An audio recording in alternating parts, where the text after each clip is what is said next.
श्री रामा मनसुखा ने जाकर के भगवान श्याम सुंदर से कहा, श्याम सुंदर एक बात बता, भैया तेरा देवता कितने दिन से भूखो हुए? इससे तो बढ़िया हमारा राजा इंद्र ही बढ़िया था। अरे ज्यादा से ज्यादा खोट के चढ़ाई देते और सारा का सारा सामान लौट करके घर आ जाता था। भैया भगवान कन्हैया ने गोवर्धन बाबा से प्रार्थना करी, बाबा अब ब्रजवासियों के लिए भी तो कुछ खाने पीने के लिए रह जाने दो। इतना कहकर के गिरिराज जी महाराज का पेट भर गया। ब्रजवासियों से पूजा करवाने के बाद में भगवान कन्हैया लौट करके अपने गांव में आए। इधर नारद जी महाराज ने जाकर के राजा इंद्र को बता दिया, हे राजा इंद्र, ब्रजवासियों ने तुम्हारी पूजा करना तो बंद कर दिया है, उन्होंने गोवर्धन बाबा की पूजा करना शुरू कर दिया है। और जैसे ही राजा इंद्र को ये बात मालूम पड़ी है बंधुओं, राजा इंद्र को भयंकर क्रोध आया है। और क्रोध में आकर के राजा इंद्र ने सांवर्तक नाम के मेघों का आह्वान किया। गणम सांवर्तकम नाम मेघानाम चांतकारिणाम इंद्र प्राचोदयत क्रुद्धो वाक्यम चाहे सम्मान्युत। राजा इंद्र ने सांवर्तक नाम के मेघों को बुलाया। और बंधुओं, जो सांवर्तक नाम के मेघ है ना, ये तब बरसते हैं जब महाप्रलय का समय आता है। सांवर्तक नाम के मेघों को आदेश कर दिया, ब्रजमंडल के ऊपर जाकर के इस तरीके से बरसो, इस तरीके से छा जाओ कि महाराज बिल्कुल धुल करके महाराज डूब जाए, ब्रजमंडल खत्म हो जाए। और जैसे ही राजा इंद्र का महाराज ये आज्ञा मिली, सांवर्तक नाम के मेघों ने चारों तरफ से ब्रजमंडल को घेर लिया है। और ऐसी बिजली तड़पती है महाराज, ऐसा प्रतीत होता है कि ये लगता है कि प्रलय काल का समय आने वाला है। और तो जैसे ही सांवर्तक नाम के मेघों ने गड़गड़ाहट करना शुरू कर दिया है, तो महाराज सभी ब्रजवासी घबरा गए। और ब्रजवासियों ने घबरा करके महाराज भगवान से प्रार्थना करी, श्याम सुंदर रक्षा करो, नहीं तो हमें तो ये लगता है कि राजा इंद्र क्रोधित होकर के महाराज पता नहीं क्या कर देगा। ब्रजवासियों को समझाया भगवान कन्हैया ने, ब्रजवासियों तुम चिंता मत करो, जिस देवता की पूजा करके हम आए हैं ना, वही हमारी रक्षा करेंगे। अब तो बादलों की गड़गड़ाहट और महाराज इतनी जोर से मूसलाधार बारिश होने लगी तो महाराज ये लगता है कि ब्रजमंडल अब नहीं रहेगा। भगवान कन्हैया ने गोवर्धन बाबा से प्रार्थना करी, गिरिराज जी महाराज आकर के ब्रजवासियों की रक्षा करो। और भगवान कन्हैया की बात को सुनकर के ब्रजवासी चलकर महाराज गोवर्धन बाबा चल करके आए। और भगवान कन्हैया ने कनिष्ठ का मुनि के ऊपर गिरिराज पर्वत को उठा दिया है। मुनि गिरिराज धरण भगवान की जय हो। सभी ब्रजवासियों से कह दिया, ब्रजवासियों उसके अंदर आ जाओ। 7 दिन और 7 रात्रि तक महाराज भयंकर बारिश हुई। और जैसे ही सूर्य भगवान के दर्शन भये, भगवान कन्हैया ने ब्रजवासियों से कहा, ब्रजवासियों को हमें ये लगता है कि बादलों ने बरसना बंद कर दिया है। और जैसे ही बाहर जाकर के देखा तो महाराज धूल उड़ रही थी ब्रजमंडल में। गोवर्धन बाबा से प्रार्थना करी, बोले बाबा तुमने ब्रजवासियों की रक्षा करी है, तुम लौट करके अब अपने घर चले जाओ। मैं तुम्हें वरदान देता हूँ कि कलयुग में तुम्हारी इतनी महानता होगी कि यदि कोई भक्त आपकी शरण में मन लगा करके कोई कामना लेकर के जाएगा तो महाराज आपकी कृपा के द्वारा उसकी कामना शीघ्र पूर्ण होगी। और एक बात बताएं, चाहे कोई देवता किसी की कामना को पूरी करे कि नहीं करे, महाराज जीवन में कोई कामना करके गिरिराज जी बाबा की शरण में जाकर के तो देख लेना। मैं आप लोगों को विश्वास दिलाता हूँ, गिरिराज जी महाराज 1 साल के अंदर महाराज भक्त की कामना को पूर्ण कर देते हैं।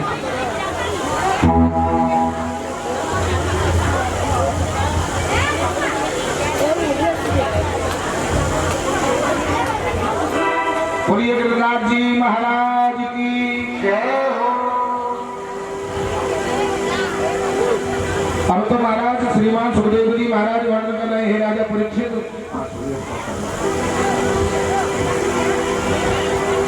सांबर्त नाम के मेघों ने 7 दिन और 7 रात्रि तक भयंकर बारिश करी, लेकिन ब्रजमंडल में धूल उड़ रही थी। परीक्षित जी महाराज ने प्रश्न कर दिया, बोले महाराज ये पानी कहाँ पर चला गया? तो बंधुओं थोड़ा पीछे की तरफ चलना पड़ेगा। एक बार की बात थी, भगवान राम जब सीता जी के साथ में विवाह करके आए थे ना, तो सीता जी का ये नियम था कि अपने हाथ से भोजन बनाती रसोई में और एक ब्राह्मण को भोजन कराती थी। अयोध्या का ब्राह्मण कोई आकर के 10 पूरी खाता, कोई 8 पूरी खाता, कोई 15 पूरी खाता। सीता जी का मन संतुष्ट नहीं होता था। एक दिन भगवान राम के पास चल करके गई और भगवान राम से प्रार्थना करी, स्वामी तुम्हारे अयोध्या में कोई ऐसा ब्राह्मण नहीं है जो ठीक ठाक भोजन करने वाला हो। मैं ब्राह्मणों को भोजन कराती हूँ, कोई 4 पूरी खा करके चला जाता है, कोई 15 पूरी खा करके चला जाता है। भगवान राम समझ गए सीता जी को अपने मन में अहंकार है। सीता जी से भगवान राम ने कहा, बोल सुनती हो, हमारी अयोध्या में तो ऐसे ऐसे ब्राह्मण पड़े हैं कि महाराज जिनका तुम पेट भी भर नहीं सकती। सीता जी ने कहा अच्छा, तो उन्हीं ब्राह्मण को महाराज कल का निमंत्रण करके आओ। भगवान राम ने कहा सीता जी अब जा रहा हूं मैं उन ब्राह्मण का निमंत्रण करने के लिए, लेकिन एक बात बताई जा रहा हूं, आज से ही भोजन बनाना प्रारंभ कर देना। सीता जी ने भगवान राम की बात को मान करके पहले दिन से ही भोजन बनाना शुरू कर दिया। भगवान राम चल करके पहुंचे अगस्त बाबा के पास, और वो अगस्त जी महाराज जिन्होंने एक चुल्लू में समुद्र का पान कर लिया था। अगस्त बाबा से जाकर के भगवान राम ने कहा, बोले बाबा जी मेरी पत्नी आपको भोजन करवा देंगी, और कल ठीक 11 बजे का आपका निमंत्रण है, और हमारी पत्नी को थोड़ा सा अपने ऊपर अहंकार है, इसलिए मैं इशारा कर देता हूँ थोड़ा ठीक ठाक भोजन कर लेना। अगस्त जी महाराज भगवान राम की बात को समझ गए। उन्होंने कहा मर्यादा पुरुषोत्तम भगवान राम तुम चिंता मत करो, मैं ठीक ठाक ही भोजन करूंगा।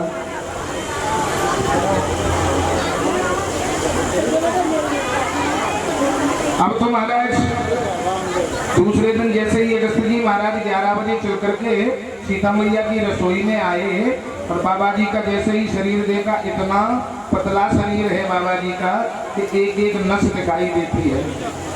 बाबा जी की शक्ल को देख करके सीता जी ने अपना माथा ठोक विचार करने लगी, ओहो हमें तो ये लगता है कि हमारी सारी मेहनत खराब गई। बाबा जी यदि ज्यादा भोजन करते होते तो शक्ल ऐसी नहीं होती। आसन पर बिठा दिया, और जैसे ही अगस्त जी महाराज को आसन पर बिठाया, सीता जी एक थाली में भोजन परोस करके लाई। अगस्त जी महाराज का दिमाग खराब हो गया, क्योंकि एक बात बताएं, कोई व्यक्ति ज्यादा भोजन करता हो पर उसके सामने थोड़ा थोड़ा ला करके रख दो तो उसका दिमाग तो खराब होगा ही। सीता जी ने हाथ जोड़ करके कहा बाबा जी भोजन करो, लेकिन बाबा जी का तो दिमाग खराब हो गया। एक कोई व्यक्ति था,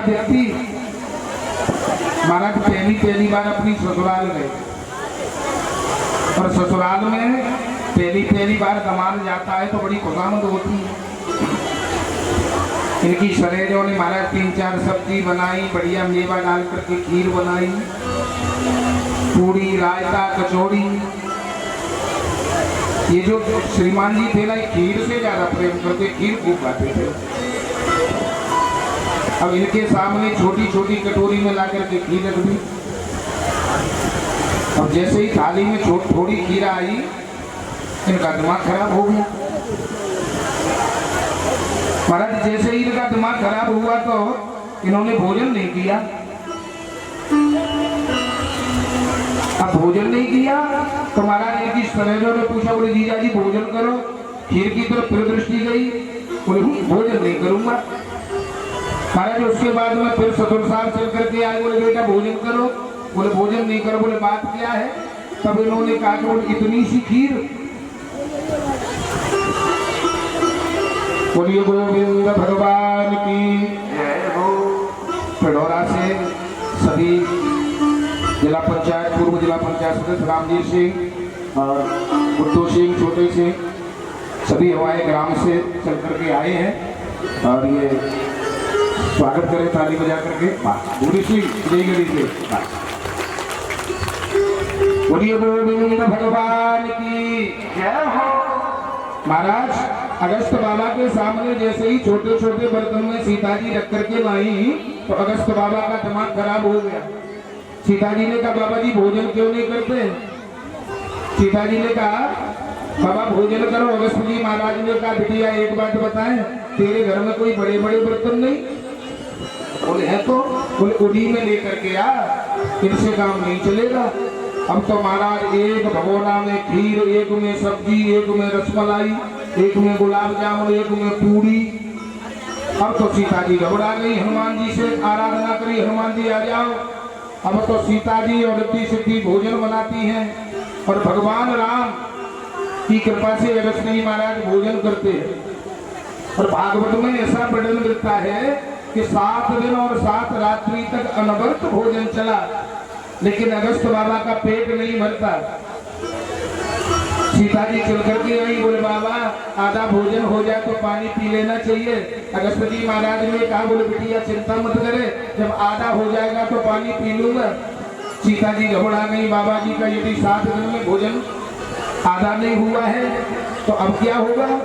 दौड़ करके भगवान राम के पास गई, भगवान राम से प्रार्थना करी, मेरा अहंकार अब चूर्ण हो गया है, इसलिए अब आप मेरी रक्षा करो। भगवान राम ने सीता जी को कह दिया सीता जी अब की बार भोजन लेकर के जाओ तो उसमें तुलसी पत्र डाल करके ले जाना। भगवान राम की बात को मान करके सीता जी दे करके गई भोजन और तुलसी का पत्र रख करके उसमें लेकर के गई। अगस्त बाबा का पेट भर गया है। भोजन के बाद में हम लोग पानी पीते हैं कि नहीं। अब जैसे ही पानी का नंबर आया अगस्त बाबा ने भगवान राम से कही बोले पानी पिलाओ। भगवान राम ने हाथ जोड़ करके प्रार्थना करी, राम जन्म में मैंने तुमको भोजन करवा दिया है, अब तो एक युग का इंतजार करो जब कृष्ण का अवतार धारण करूंगा।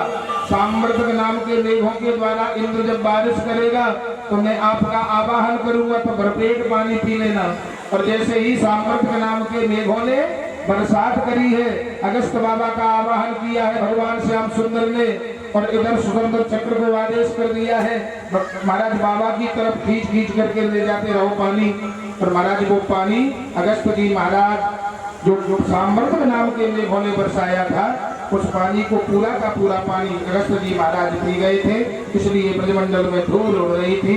बोलिए गोविंद भगवान की। और इस तरीके से महाराज ब्रजवासियों की रक्षा करिए भगवान कन्हैया ने गोवर्धन बाबा की सहायता से। और देखो ये मंच का स्वागत कर रहे हैं सभी ग्रामवासी हैं, हमारे राम वाले शैलेंद्र जी एक भजन। हेलो। उसे अपना बना ले तू उसका हो जा, भक्ति की चादर फिर ओढ़ के सो जा, भक्ति की चादर फिर ओढ़ के सो जा, बन जाए बिगड़े काम का, बन जाए बिगड़े काम का, बन जाए बिगड़े काम का, तुझे खूब मिले आराम राम। श्री माँ के बिहारी नाम ना अपनी जिह्वा से बोल।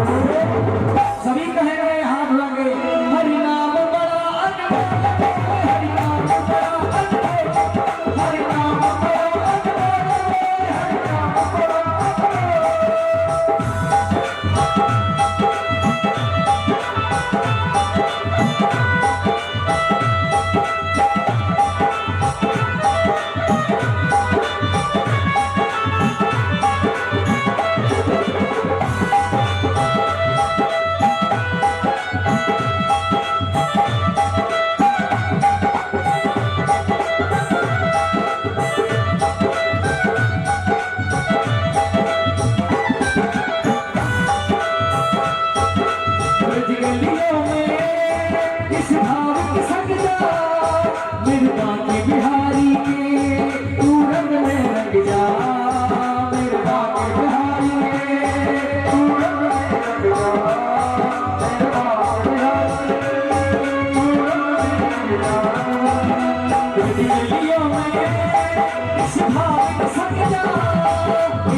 बाके बिहारी के तू रंग में लग जा बाके बिहारी तू रंग में लग जा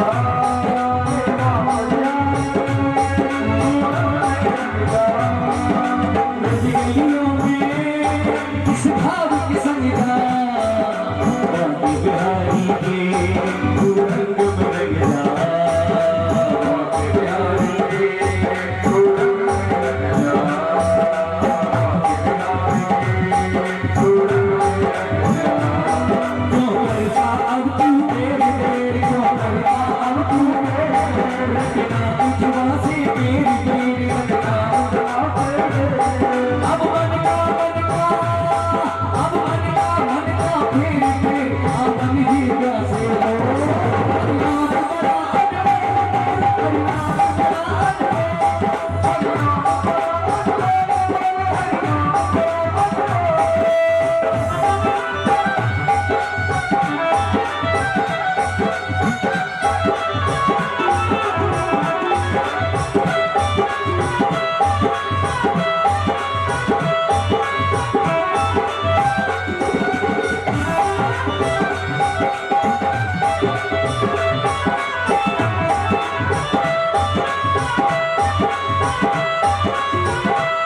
हरिनाम बड़ा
हरि राम बड़ा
सो जा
भाई ये हमारे गांव के ठाकुर साहब हैं, सभी लोग आए हैं।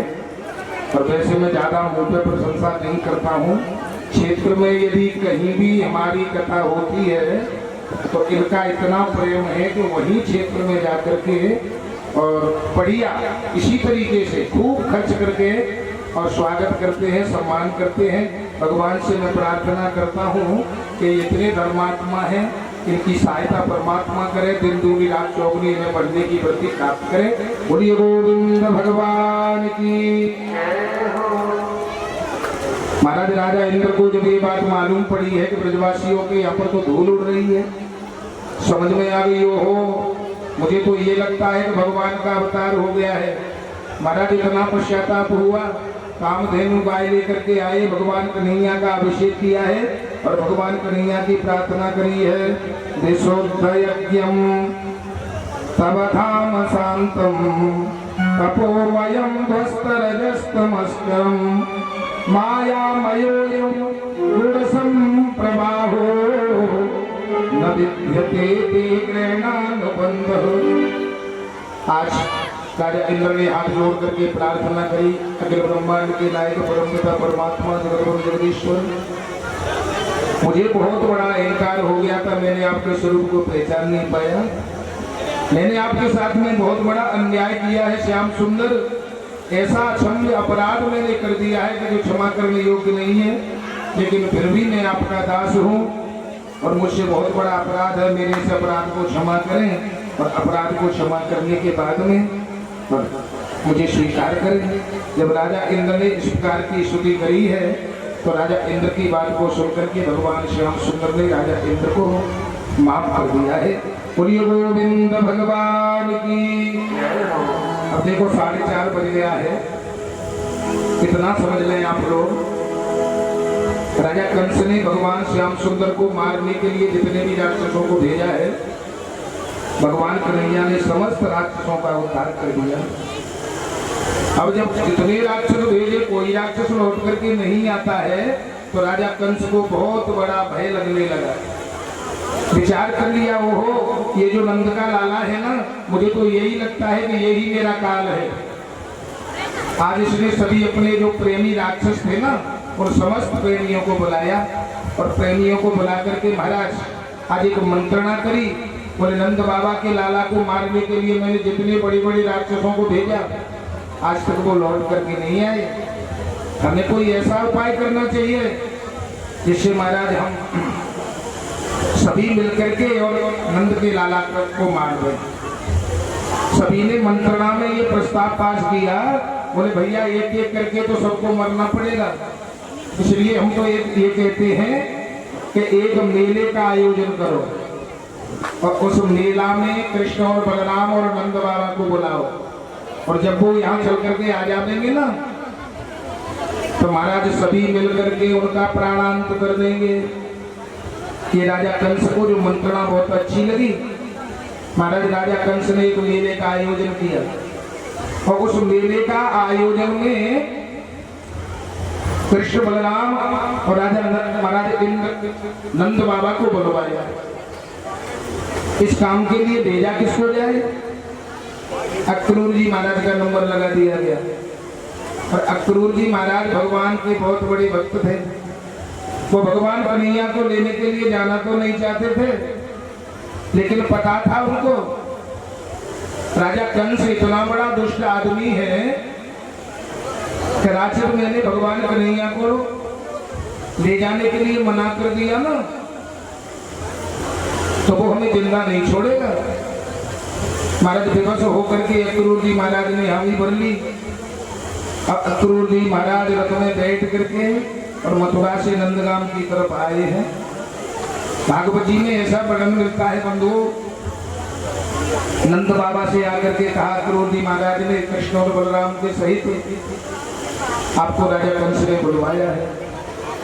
बंधुओं,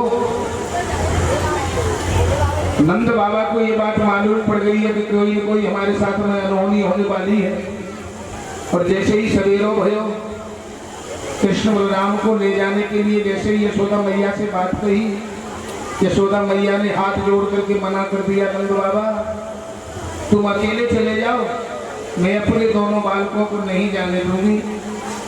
लेकिन नंद बाबा ने कहा यशोदा मैया तू चिंता मत करे, मैं तुझे विश्वास दिलाता हूँ, जिस तरीके से मैं तेरे दोनों लालाओं को अपने साथ में लेकर के जा रहा हूँ ना, उसी तरीके से मैं वापिस करके अवश्य लाऊंगा। तू चिंता मत करे, तू मेरी बात पर विश्वास कर। यशोदा मैया जानती थी कि भगवान श्याम सुंदर यदि एक बार मेरे साथ को छोड़ करके चले गए तो फिर दोबारा से लौट करके नहीं आवेंगे। लेकिन नंद बाबा की बात सुनकर के यशोदा मैया रोती रह गई। कृष्ण बलराम और नंद बाबा अक्रूर जी महाराज के रथ में विराजमान हो गए। भगवान के ब्रजवासियों को ये बात मालूम पड़ गई है, साथियों को भगवान कन्हैया मथुरा के लिए जा रहे हैं। महाराज आकर के रथ घेर लिया, और रथ को घेर करके महाराज चारों तरफ से खड़े हो गए और कहा कन्हैया श्याम सुंदर हम तो तेरे साथ चलेंगे। भगवान कन्हैया समझ गए कि इनकी इच्छा है, महाराज कह दिया चलो हमारे साथ कोई बात नहीं। भगवान कन्हैया ने अपने साथियों को लिया। आज गोपियों को ये बात मालूम पड़ गई है भगवान कन्हैया हमें छोड़ करके जा रहे हैं। समस्त गोपिकाएं गोकुल गांव से बाहर निकल करके महाराज भगवान कन्हैया के रथ को चारों तरफ से घेर लिया, और रो रो करके भगवान श्याम सुंदर से प्रार्थना करने लगी, श्याम सुंदर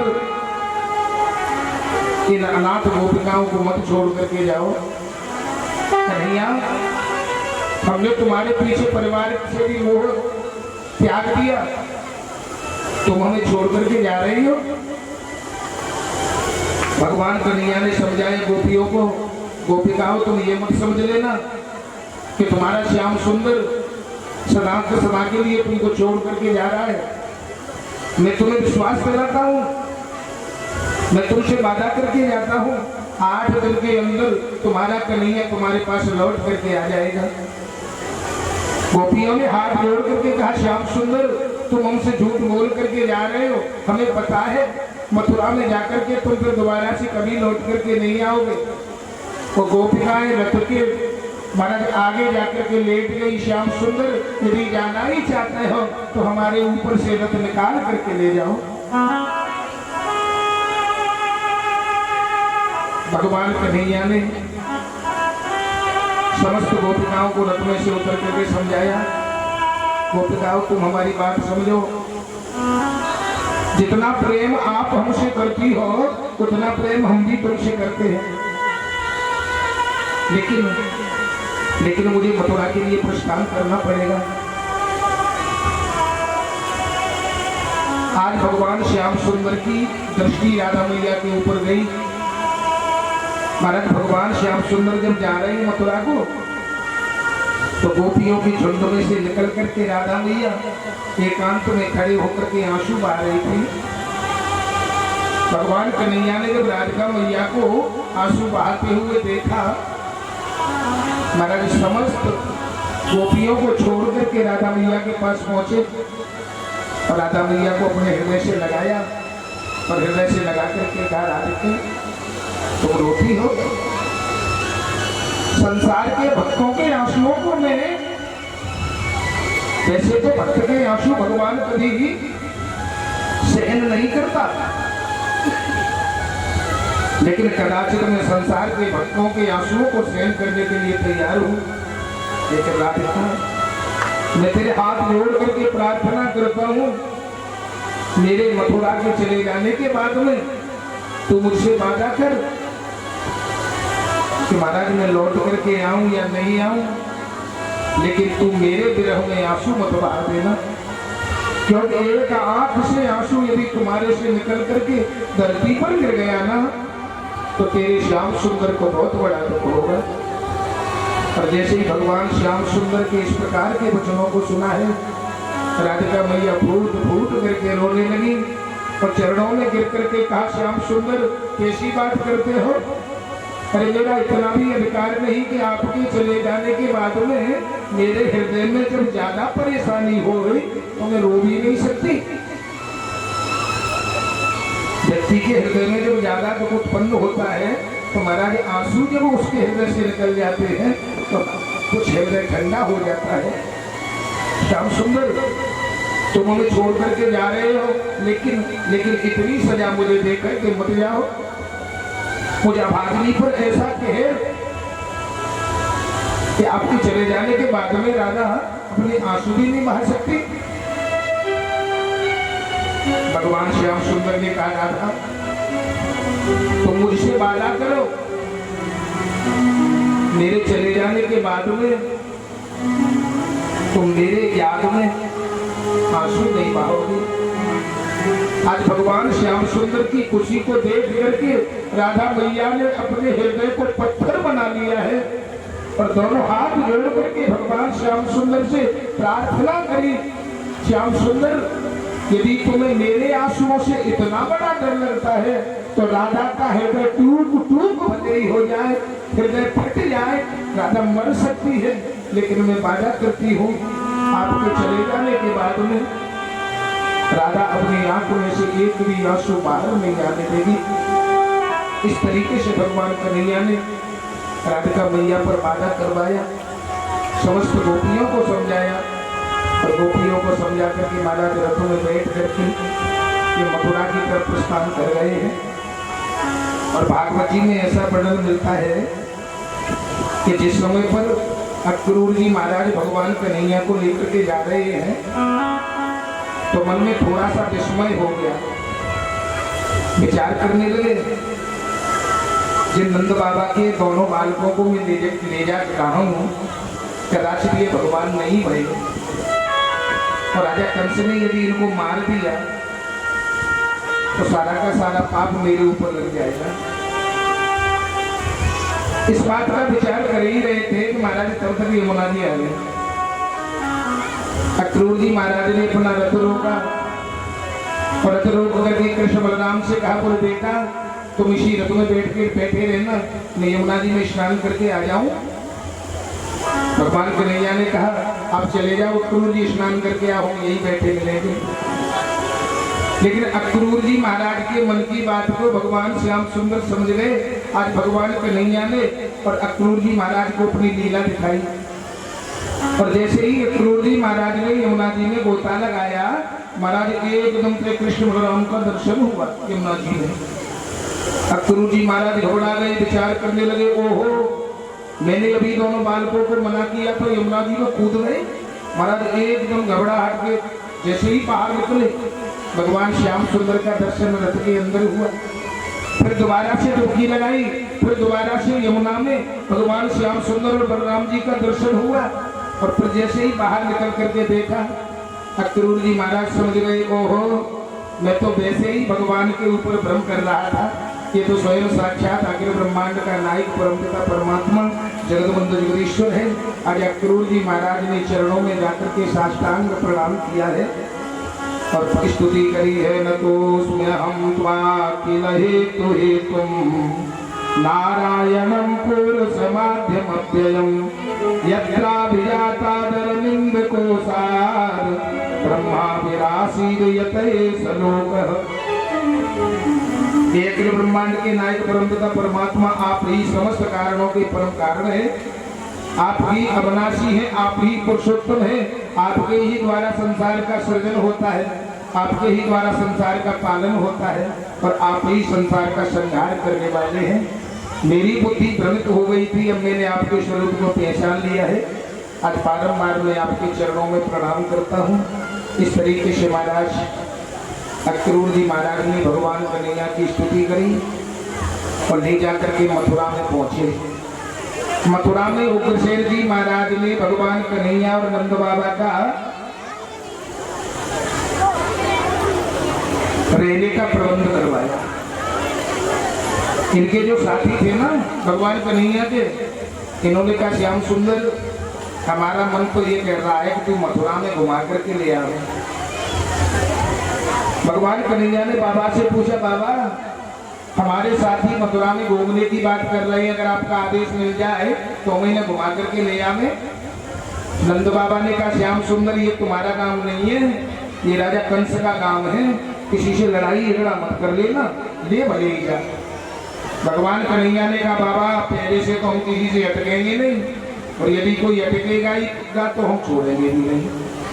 इतना कहकर के महाराज इस साथियों के साथ में जैसे ही मथुरा में निकले तो मथुरा तो बाजार था और नंदगांव गांव था। आज भी गांव के व्यक्ति में और बाजार के व्यक्ति में थोड़ा अंतर होता है।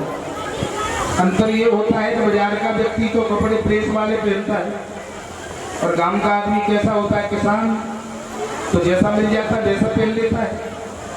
भगवान कन्हैया के जो साथी गए थे ना, तो जैसे वस्त्र पहने थे वैसे ही पहन करके चले गए और जैसे ही बढ़िया बढ़िया वस्त्र पहने हुए देखा भगवान कन्हैया के साथियों ने कहा, बोले भैया अब बिगड़ गई बिल्कुल। बोले क्या हुआ?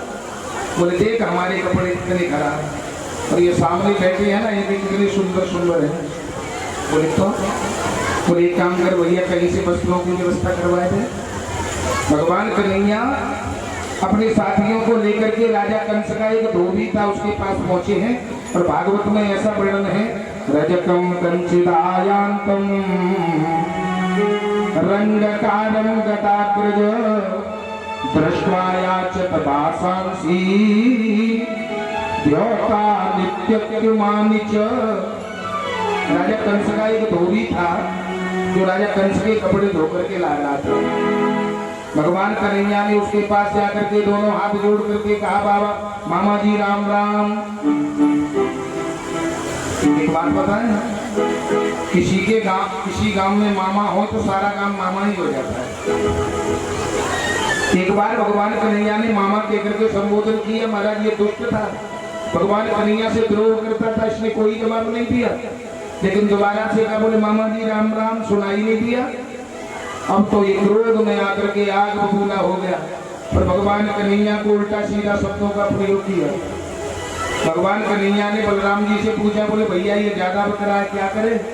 बोले तुम्हारा उद्धार किसके लिए हुआ है? बोले दुष्टों का संहार करने के लिए। बोले तो शुरुआत करो। एक थप्पड़ मारा भगवान कन्हैया ने और एक ही थप्पड़ में महाराज ये धोबी की गोविंदाय नमो नमः।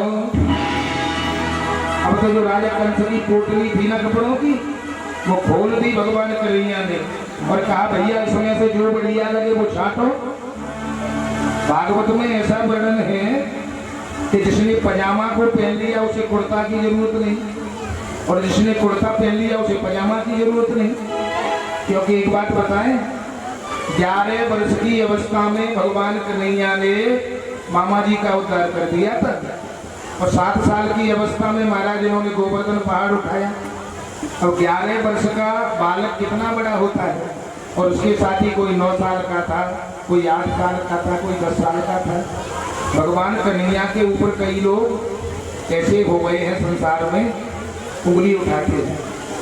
कोई कहता है भगवान कन्हैया का चरित्र कैसा रहा, चीर चुराई, घर घर में माखन चोरी करी, गोपियों के साथ में महाराज किया। बंधु, मैं उन लोगों से ये बात कहना चाहता हूँ कि भगवान श्याम सुंदर एक ऐसे देवता है। पहली बात तो ये है कि किसी भी देवता के सामने योगेश्वर की उपाधि नहीं, लेकिन भगवान कन्हैया के सामने योगेश्वर की उपाधि लगी है। यत्र योगेश्वरो कृष्ण यत्र पार्थो धनुर्धर तत्र श्री विजयो भूतृ कृपानितर मकर मम। भगवान कन्हैया योग के ईश्वर है, पहली बात। दूसरी बात यह है कि गोपी कहते किसे है? गो भई इंद्रियवी कृष्ण सम पिबति यस्य गोपी। जो भगवान का प्रत्येक कण कण में क्षण क्षण में महाराज नाम जप के द्वारा परम आनंद का जो अमृत है उसको पीता रहता हो, उसे कहते हैं गोपी। दूसरी बात। तीसरी बात यह है कि जब भगवान श्याम सुंदर अवतार धारण कर रहे थे तो बड़े बड़े ऋषि मुनि महात्माओं को आदेश कर दिया है, ये देवताओं, मैं ब्रजमंडल में अवतार धारण करने के लिए जा रहा हूँ, कोई गोपी बन जाओ, कोई गोप बन जाओ, कोई गाय बन जाओ, कोई बैल बन जाओ, कोई बछड़ा बन जाओ। भगवान कन्हैया की बात को मान करके समस्त देवता ब्रजमंडल में आकर के गोपी और ग्वाल बने हैं। तीसरी बात। और चौथी बात यह है, 7 वर्ष की अवस्था में भगवान कन्हैया ने गिरिराज पहाड़ को उठाया और 7 वर्ष से पहले महाराज गोपियों के चीर हरण की लीला है। अब आप ही विचार करिए, आज भले ही कलयुग है, लेकिन 7 वर्ष के बालक के अंदर कामदेव भगवान का प्रवेश नहीं हो सकता। तो वो तो भगवान श्याम सुंदर थे, योगेश्वर भगवान है। और योगेश्वर के ऊपर जो उंगली उठाता है महाराज उसका पतन हो जाता है। लेकिन पता नहीं कलयुग में कुछ लोग ऐसे हो गए हैं कि महाराज भगवान पीने चूक थे। छोटे छोटे बालक थे भगवान श्याम सुंदर के साथ में। महाराज जिसने पजामा पहन लिया उसे कुर्ता की जरूरत नहीं, और जिसने कुर्ता पहन लिया उसे पजामा की जरूरत नहीं। उन्होंने कहा भैया अब और शर्म की बात होगी। बोले क्या हुआ? बोले देख अब तो ये लग रहा है कि मांग कर के लाए हैं। एक दर्जी के पास में भगवान श्याम सुंदर लेकर के गए हैं और दर्जी भगवान का भक्त था। उसने भगवान कन्हैया की बात को मान करके और साथियों के नाप के कपड़े काट करके बना दिए। भगवान कन्हैया ने दर्जी से कहा, दर्जी तुम्हारा क्या पारितोषिक शुल्क हो गया? हाथ जोड़ करके चरणों में गिर पड़ा, गोविंद कैसी बात करते हो, मैं तो आपका भक्त हूँ, आपसे मैं धन लूंगा। लेकिन भगवान कन्हैया ने कहा, मेरा ये स्वभाव है बेटा, मेरे लिए यदि कोई 1 रुपया खर्च करता है तो मैं उसे 10 रुपए प्रदान करता हूँ। यदि 100 रुपए मेरे लिए कोई खर्च करता है तो 1000 रुपए प्रदान करता हूँ। 1 पैर चल करके यदि कोई आता है तो 10 पैर चल करके मैं जाता हूँ उसकी तरफ। यदि तू धन नहीं ले रहा है तो मैं तुझे आशीर्वाद दे रहा हूँ, कलयुग में तेरी दुकानदारी खूब चलेगी। और भगवान कन्हैया का आशीर्वाद है महाराज, दर्जी जो मांगे उनसे वही देना पड़ता है। देते हो कि नहीं? एक ब्लाउज की सिलाई कितनी है पता है? 700-800 रुपए। ये भगवान कन्हैया का आशीर्वाद है। महाराज वस्त्र पहनाए, उसके बाद में ब्रजवासी की पक्की पहचान होती है माथे पे चंदन। भगवान कन्हैया से साथियों ने कहा, बोले भैया कन्हैया एक बात बताएं। बोले बताओ। बोले एक बात की कमी रहेगी। बोले काहे की? बोले जब तक चंदन नहीं लगा माथे में तब तक आनंद नहीं आ रहा है। बोले चंदन लगवाऊं? बोले लगवा। भागवत में ऐसा वर्णन मिलता है कि राजा कंस की एक दासी थी जिसका नाम था शैलेंद्री। ये 3 जगह से टेढ़ी थी तो महाराज ऐसे कुछ लोग कुब्जा कह करके पुकारते थे। वो राजा कंस के लिए चंदन घिस करके ले जा रही थी और भगवान श्याम सुंदर के सामने से होकर के निकली। और भगवान कन्हैया ने जैसे इसको देखा तो सुंदरी कह करके बुलाया, ये सुंदरी तुम कौन हो और कहाँ जा रही हो? एक बात है, कोई कुरूप आदमी हो टेढ़ा मेढ़ा, उसे कोई सुंदरी कहे तो उसके हृदय में कितना सुख होगा। सब लोग कोई कुबड़ी कहता था, कोई कुब्जा कहता था, लेकिन भगवान कन्हैया ने जैसी सुंदरी कह करके उद्बोधन किया, महाराज गदगद हो गया है। आकर के चरणों में साष्टांग प्रणाम किया और इस दासी ने अपना परिचय दिया। दास्यास में हम सुंदर कंस सम्मता त्रिविक्रनामाह्यनुलेप कर्मणि मदभावितं भोगपतेरति प्रियम् विनायुभां कोन्यतमस्तदर्हति। इस कुब्जा ने आकर के कहा, श्याम सुंदर, वैसे तो मेरा नाम शैलेंद्री है, लेकिन मैं 3 जगह से टेढ़ी होने के कारण लोग मुझे कुब्जा कहकर के बुलाते हैं। तो मैं राजा कंस की दासी हूँ। मैं अपने हाथ से चंदन घिस करके राजा कंस को लगाने के लिए जा रही हूँ, और मेरा मन कर रहा है कि मैं अपने हाथ से तुम्हारे मस्तिष्क पर चंदन लगाऊं। और जैसे ही भक्त की भावना को देखा, भगवान आनंदित हो गए। कह दिया, बोले देवी, यदि आपकी ऐसी इच्छा है, अपने हाथ से मेरे माथे पर चंदन लगाना चाहती है, तो मैं मना कैसे कर सकता हूँ। इस कुब्जा ने अपने हाथ से भगवान कन्हैया के माथे पर चंदन लगाया, बलराम जी महाराज के पर लगाया, साथियों ने अपने अपने हाथ से चंदन लगाया। लेकिन आज भगवान कन्हैया ने कुब्जा को कुछ नहीं दिया।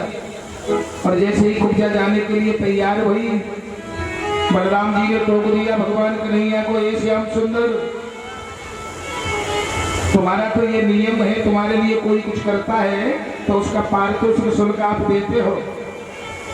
कुब्जा ने आपके साथ में मेहनत करके चंदन लगाया है और तुमने उसको कुछ नहीं दिया। बंधुओं, भगवान कन्हैया का ये स्वभाव है, कभी किसी की मजबूरी भगवान नहीं रखता। एक बार की बात थी, भगवान श्याम सुंदर की रथ में महाराज लग गई थी, उंगली कट गई थी, उसे खून निकल रहा था। और जिस समय पर उंगली में घाव हो गया था, तो सभी रानियां वहां पर मौजूद थी और द्रौपदी मैया भी वहां पर मौजूद थी। भगवान कन्हैया के उंगली से खून निकलते हुए देख करके समस्त रानी जो थी भगवान कन्हैया की, वो घबरा गई। भगवान कन्हैया ने आदेश कर दिया, कोई वस्त्र लेकर के आओ उंगली पर बांधने के लिए। अब जितनी भी रानियां थी वो महल के लिए दौड़ी वस्त्र लाने के लिए। लेकिन द्रौपदी मैया ने जैसे ही भगवान कन्हैया की उंगली में से खून टपकते हुए देखा, इस देवी ने कोई विचार नहीं किया। महाराज, जो साड़ी पहन करके आई थी ना, उसी का पल्लू बिना विचार किए महाराज फाड़ दिया। और फाड़ करके महाराज अपने हाथ से भगवान कन्हैया की उंगली पर जो साड़ी का पल्लू था, उसको महाराज फाड़ करके बांध दिया।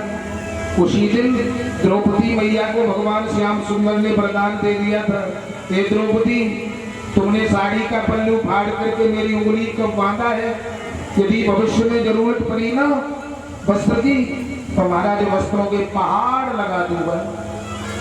और जिस समय पर दुशासन द्रौपदी मैया को निर्वस्त्र करने का प्रयास कर रहा था, जब रोकर के द्रौपदी ने भगवान कन्हैया को पुकारा था, भगवान कन्हैया ने उसी समय पर कह दिया था, द्रौपदी, तेरा मेरे ऊपर एहसान है, मैं उस एहसान को चुकाने के लिए आ रहा हूँ।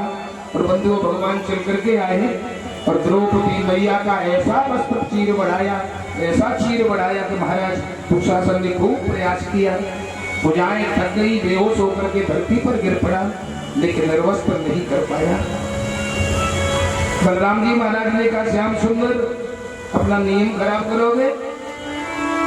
भैया की बात को सुन करके कुब्जा को बुलाया और भागवत में ऐसा वर्णन है कि एक पैर कुब्जा के पैर पर रखा और एक हाथ घोड़ी से लगा करके, और भगवान कन्हैया ने एक झटका मारा और एक ही झटके में महाराज 3 जगह से जो कुब्जा टेढ़ी मेढ़ी थी ना, एकदम से सीधी हो गई। और कृपामयी दृष्टि के द्वारा जैसे ही भगवान कन्हैया ने कुब्जा की तरफ देखा है, वो सर्वांग सुंदरी बन गई। इस तरीके से भगवान कन्हैया ने कुब्जा के ऊपर कृपा करी। अब तो साथियों के साथ में और आगे बढ़े। राजा कंस के दरबार में जाने से पहले एक धनुष रखा हुआ था वहां पर। भगवान कन्हैया ने जाकर के धनुष को बीच में से तोड़ दिया है। एक बलराम जी ने ले लिया हिस्सा, एक भगवान कन्हैया ने। भगवान कन्हैया पुर के अंदर प्रवेश नहीं करे, उससे पहले भगवान को रोकने के लिए कुबलिया फेंक हाथी था।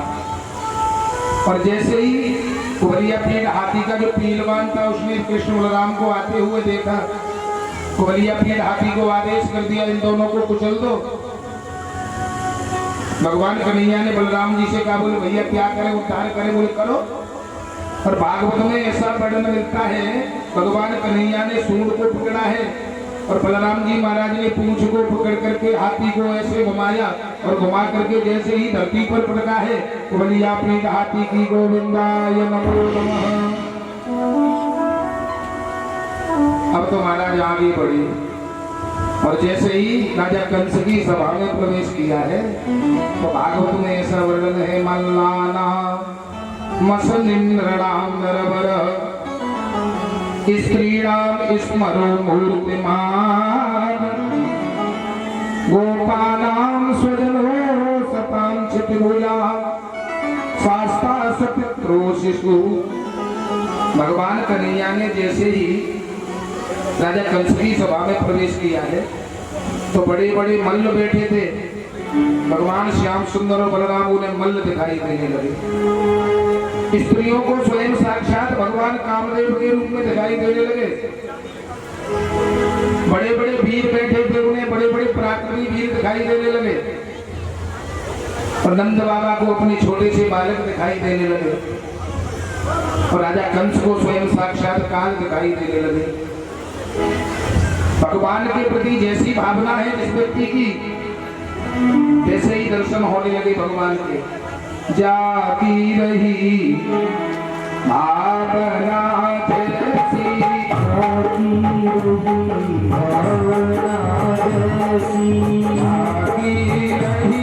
भावना जैसी। पतिदेव ठीक सामने आकर के विराजमान हो गए पंडित जी के। पंडित जी तो कथा सुना रहे थे, पंडित जी को कुछ पता ही नहीं था। महाराज कथा उस जगह की चल रही थी जब दशरथ जी के यहाँ पर भगवान राम का जन्म हुआ है। और जैसे ही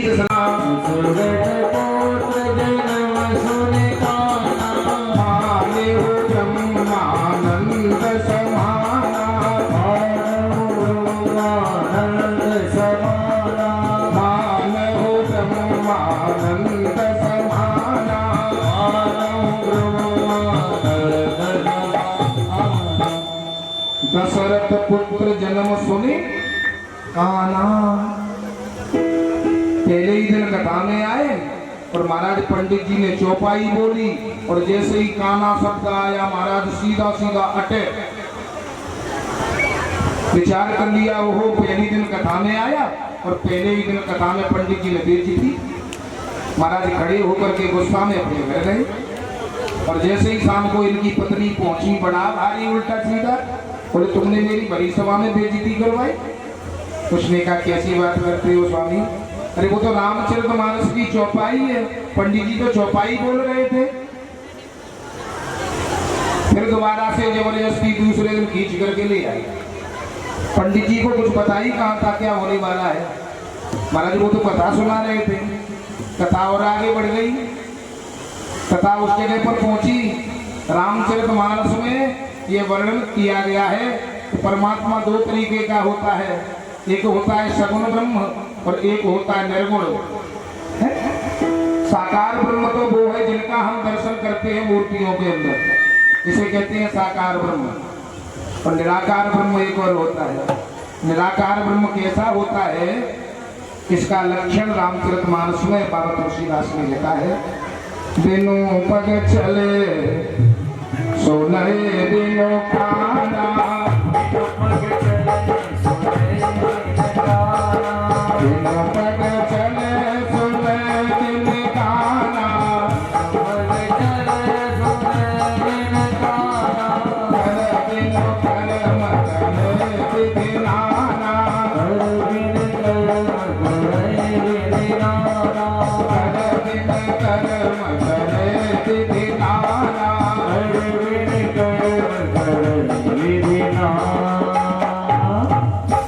बिनु पग चले सुने बिनु खाना।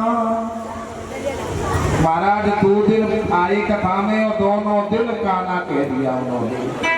अब तो श्रीमान जी के एकदम बहुत बड़ा भयंकर क्रोध विचार कर लिया। 2 दिन कथा में आया और दोनों दिन मेरी बेइज्जती, तीसरे दिन तो महाराज इतना बड़ा चक्कू लेकर के विचार कर लिया जाऊंगा, अगर कल का ना कहा तो ना काटूंगा पंडित जी।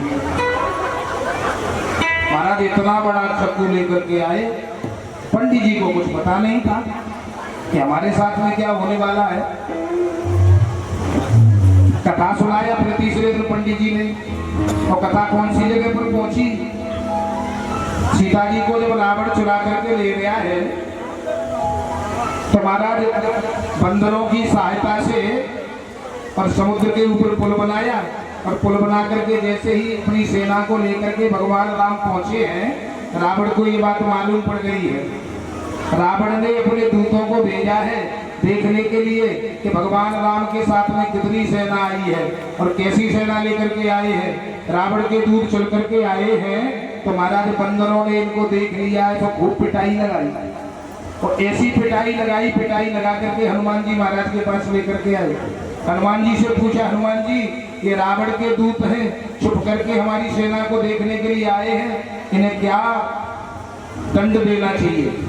हनुमान जी महाराज ने आदेश कर दिया इनके नाक कान काटो, और जैसे ही नाक कान कटने की बात आई ना तो ये रावण के जो दूत थे वो घबरा गए और हाथ जोड़ करके हनुमान जी महाराज को भगवान राम की सौगंध खिलाने लगे। जो हमार हरना सा काना, जो हमार हरना सा काना, जो हमार हरना सा काना, जो हमार हरना सा काना, को चला दी सकी आना, को चला दी सकी आना, को चला दी सकी आना, को चला दी सकी आना। महाराज दूतों ने भगवान राम की सौगंध गवाई, ए हनुमान जी जो तुम हमारे नाक कान काटो तो तुम्हें भगवान राम की सौगंध है। महाराज वो जो व्यक्ति था ना वो चक्कू लेकर के खड़ा हो गए, और देखो पंडित जी यदि भगवान राम की सौगंध नहीं खिलाते तो देखो चक्कू तुम्हारी नाक काटने के लिए लाया था। यानी यही तो भावना का खेल है, भावना जैसी बन जाए व्यक्ति के प्रति महाराज वैसा ही संबंध उससे बन जाता है। भगवान के प्रति जैसी भावना थी, आज महाराज उसी के रूप में भगवान का दर्शन हुआ। भगवान कृष्ण और बलराम चल करके पहुंचे और जैसे ही सभा में प्रवेश किया है, बड़े बड़े जो मल्ल थे भगवान कन्हैया और बलराम को मारने के लिए दौड़े। एवं चर्चित संकल्प भगवान मधुसूदन आसनादात चारूरम मुष्टिकम रोहिणी सुत। चारों और मुष्टिक नाम के बहुत बड़े पहलवान थे। आज कृष्ण बलराम के साथ में इनका भयंकर युद्ध हुआ है। महाराज देखते ही देखते जैसे किसान खेती को काट देता है, उसी तरीके से कृष्ण और बलराम ने जितने भी पहलवान थे उन समस्त पहलवानों का महाराज मोक्ष कर दिया है। राजा कंस की सभा में जितने भी राक्षस बैठे थे भगवान कन्हैया को और बलराम को मारने का प्रयास किया, लेकिन महाराज पलक झपकते ही दोनों भाइयों ने समस्त राक्षसों का उद्धार कर दिया। अब तो केवल राजा कंस बच रहे थे। आज राजा कंस को ये बात मालूम पड़ गई अब मेरा नंबर है, घबरा गया और राज मंच से उतर करके भागना चाहता था, लेकिन भगवान कन्हैया ने मना कर दिया। ए मामा जी भागने की कोशिश मत करना। और एक छलांग लगाई और एक ही छलांग में महाराज जहां पर कंस बैठा था राज सिंहासन पर, उस जगह पर जाकर के पहुंचे हैं और भगवान कन्हैया ने केशों को पकड़ लिया है। प्रगृह्य केश सुचलत किरीटम निपात्य रंगो परितुंग मंचा। आज भगवान श्याम सुंदर ने केशों को पकड़ करके घसीटा और महाराज सीधा का सीधा रंगमंच से नीचे पटक दिया। और जैसे ही रंगमंच से नीचे पटका है महाराज केशों को पकड़ करके खींच रहे हैं। राजा कंस बार बार हाथ जोड़ करके प्रार्थना कर रहा है, कन्हैया श्याम सुंदर मुझे मृत्यु दंड दे दो लेकिन मेरे केशों को छोड़ दो। भगवान कन्हैया ने कहा मामा जी 11 वर्ष पहले की बात तो ध्यान करके देख।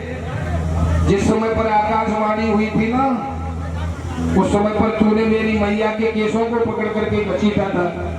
उस समय पर मेरी मैया ने तुझसे हाथ जोड़ जोड़ करके प्रार्थना करी थी, भैया मेरे केसों में बहुत कष्ट हो रहा है, लेकिन तुमने एक बात नहीं सुनी। मानता हूँ कि उस समय पर मेरी मैया बहुत आपकी टक्कर नहीं ले सकती थी, आपका सामना नहीं कर सकती थी, दुर्बल थी। लेकिन उसी समय पर मैंने महाराज संकल्प कर लिया था, हे राजा कंस, जिस तरीके से तू मेरी मैया को केस पकड़ पकड़ करके घसीट रहा है, उसी तरीके से मैं देर भले ही हो जाए, लेकिन मैं बदला जरूर लूंगा। बंधुओं, इस बात का विचार करने की आवश्यकता है। कोई यदि आपके साथ में गांव में या पड़ोस में कोई गरीब व्यक्ति रह रहा हो तो उसे सताने की कोशिश मत करना, उसके साथ में अन्याय करने की कोशिश मत करना। लड़ाई भी लड़ो तो बराबरी वाले से लड़ना। यदि गरीब को सताने की कोशिश करी ना, और यदि रो करके उसने भगवान से शिकायत कर दी, तो बंधुओं, भगवान के यहाँ पर देर तो हो सकती है, लेकिन अंधेर नहीं हो सकता है। और भगवान की लाठी जिस दिन पड़ती है ना व्यक्ति के ऊपर, तो महाराज सर्वनाश की तरफ हो जाता है। इसलिए विनम्र निवेदन है आप लोगों से कि कभी किसी गरीब से अटकने की कोशिश मत करना। यदि कोई कमजोर आदमी हो तो उस पर आंख दिखाने की जरूरत नहीं है, उसे तो हाथ जोड़ करके अपना काम निकाल लो। यदि राजा कंस देवकी मैया के केसों को पकड़ करके नहीं घसीटता होता तो महाराज आज उसके केसों को पकड़ करके नहीं घसीटा जाता। और इतना कष्ट हुआ है कि हाहेति शब्दः सुमहास्तदाहु तुदीरित सर्वजनैर्नरेन्द्र। आज भगवान श्याम सुंदर ने केस पकड़ करके धरती पर पटका है राजा कंस को, और एक छलांग लगा करके महाराज उसकी छाती पर बैठे और एक मुक्के का प्रहार किया, और एक ही मुक्का में राजा कंस की गोविंदाय नमो नमः बोलिए कृष्ण कन्हैया लाल की जय। भगवान श्याम सुंदर ने दुष्ट कंस का संहार कर दिया है। और देवताओं को ये बात मालूम पड़ गई है। सभी देवता आकाश मार्ग में चल करके आए और भगवान कन्हैया की जय जयकार करने लगे हैं। और देखो, कंस मरने की जिसको खुशी भई हो वो दोनों हाथ उठावे, और हाथ उठा करके देवताओं के साथ में जो जय जयकार कर रहे हैं भगवान कन्हैया का, उन्हीं के साथ में हम ही सब लोग मिलकर के जय जयकार करेंगे। बोलिए कृष्ण कन्हैया लाल की जय हो। तेरी जय हो नंद के लाल लाल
भगवान देव की जाए हो।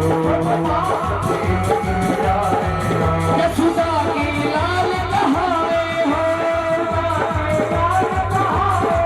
संग्रह में गोपी ग्वाल काल बन चापी कंस पछाड़ो है, धरती पर भार उतारो है।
कंसमर्दन भगवान की, नंद के लाला की जय जय श्री राधे। आज भगवान कन्हैया ने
शरणों से निकली है गंगा प्यारी, इसलिए सारी दुनिया तारी, उन चरणन के दर्शन पाऊं।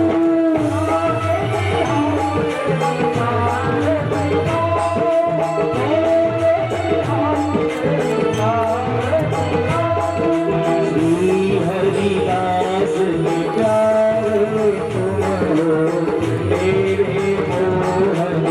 जीवन हो हरि चरणन की भक्ति पाऊं।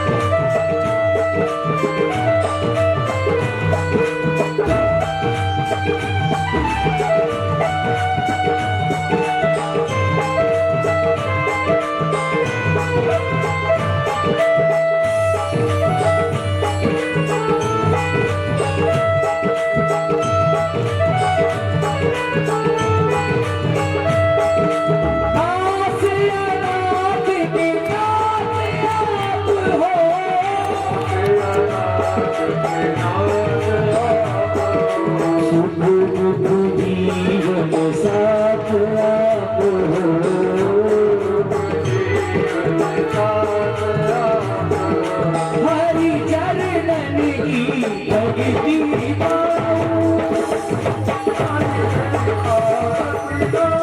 श्याम सुंदर तेरी आरती गाऊं। हे बिहारी तेरी आरती गाऊं।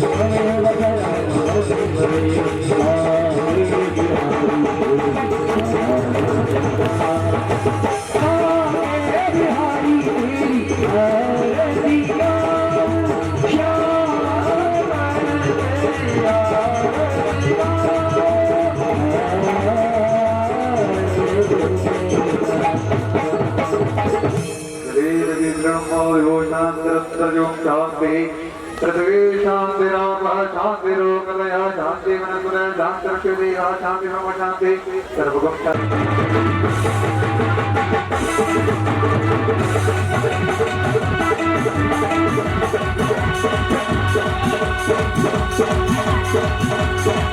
तेरी बजती मुरलिया देखी तेरी बजती मुरलिया देखी नाचन चली आई ओ सावरे नाचन चली आई ओ सावरे।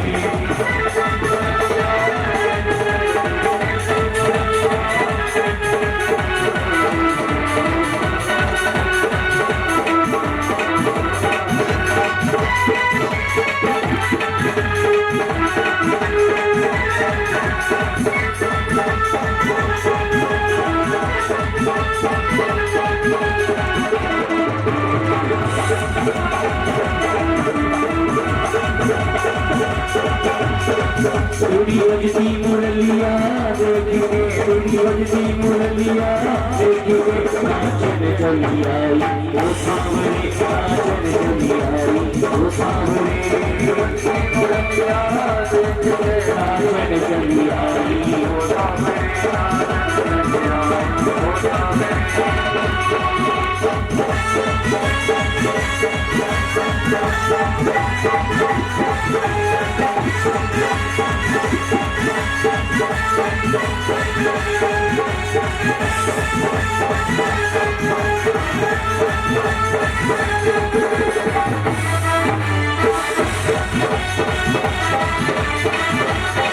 सावन का महीना ओ सावरे सावन का महीना ओ सावरे। महीना ओ सावरे, सावन का महीना ओ सावरे, तेरी बनती छतरिया देखी, तेरी बनती छतरिया देखी के गावन ओ सावरे।